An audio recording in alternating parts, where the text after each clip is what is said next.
In this video, we're going to learn about empirical formulas.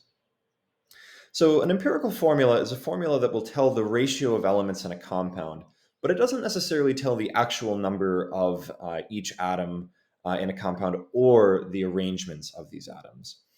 So for example, we have formaldehyde, vinegar is acetic acid, and sugar is sucrose.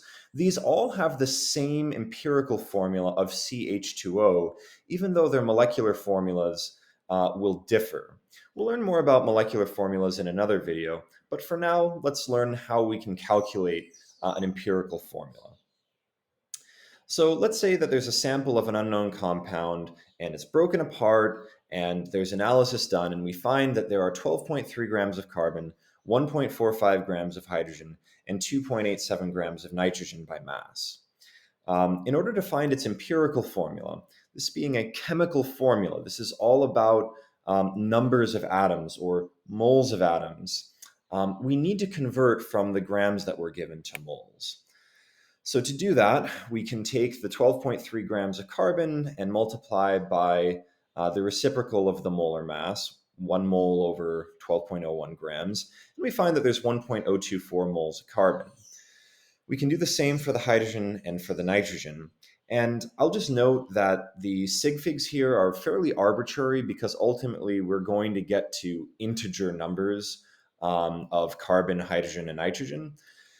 In the chemical formula. You'll never have a decimal number of carbon atoms in a chemical formula. You can never have half of an atom, right? So from here, we look at these three numbers and we find that the smallest among them is the measurement of nitrogen.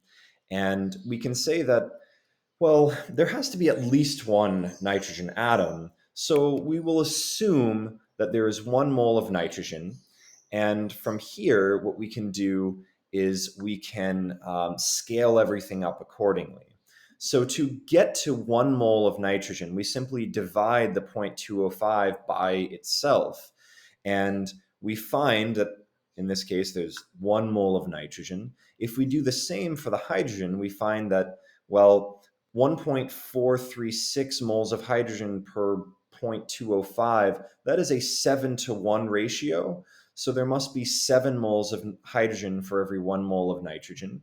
And for the carbon, we find that that ratio is 5-to-1. So in conclusion, we find that there are 5 carbons for every 7 hydrogens for every 1 nitrogen. And our empirical formula is just going to be C5H7N. That's one way of finding empirical formula. Another way is if we're given percent composition, which is also fairly common.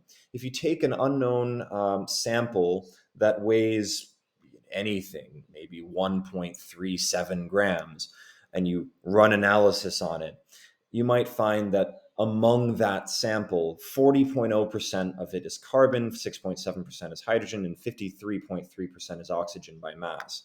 And then you're asked to figure out its empirical formula.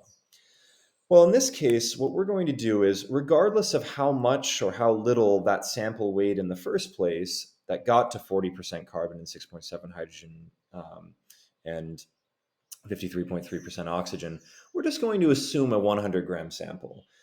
And in doing so, what we find is that, well, if there were 100 grams in that sample and 40% were carbon, then we would have 40.0 grams of carbon. And note, we're just doing the exact same thing as we did before. 40% carbon gives us 40 grams of carbon.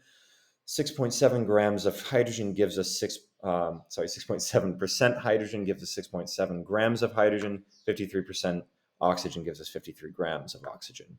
We convert to moles. We find that there's 3.33 moles of carbon per the same amount of oxygen per 6.66 grams of hydrogen. And we'll do the same as we did before. We're going to divide all three of these by the smallest among them. And what we find that there is 1 mole of hydrogen per every 2 moles of, 1 mole of carbon per every 2 moles of hydrogen per every 1 mole of oxygen.